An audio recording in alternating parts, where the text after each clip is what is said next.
want to ask you about the Hillary Clinton email trove that was released. We sort of missed you over the last couple of days. 3,000 of them were released. I didn't miss this. Yeah. I've been dying to get to this.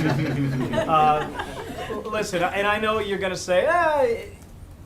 I'm going to try to predict how you will approach this. You will say, Kevin, it's a State Department or it's a campaign issue, but she worked for the president. Yeah. While all this was going on, we've also learned that in addition to her own private server, she even had emails on a couple of public servers. And so I'm wondering, to use your phraseology, is this consistent with the administration's position of transparency, and is it also consistent with the way that you all conduct business, that someone who's extremely high up in your administration would do that?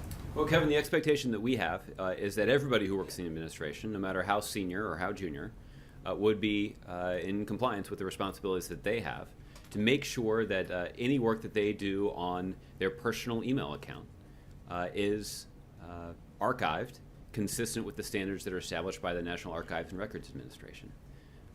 And again, Secretary Clinton has forwarded thousands of emails from her server to the State Department for exactly that purpose.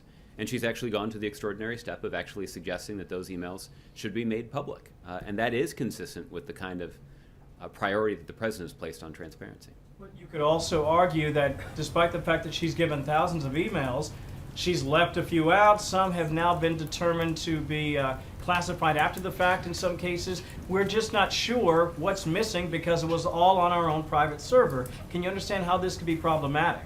Well, again, Kevin, for the way that which the campaign made the decision about which emails actually did pertain to government business. The campaign, someone who worked for the administration, made that decision while she was working here for the president. That's not accurate, Kevin. The way that the decision was made was that this was after Secretary Clinton had left office. Hang on, really quick. While she worked for the president, those emails were public record. They're supposed to be maintained. All of them. Turns out they weren't. They're on a private server, which was against what the president asked her to do. And then after the fact, we all find out she had her team or her staff pick and choose which ones that she said were available.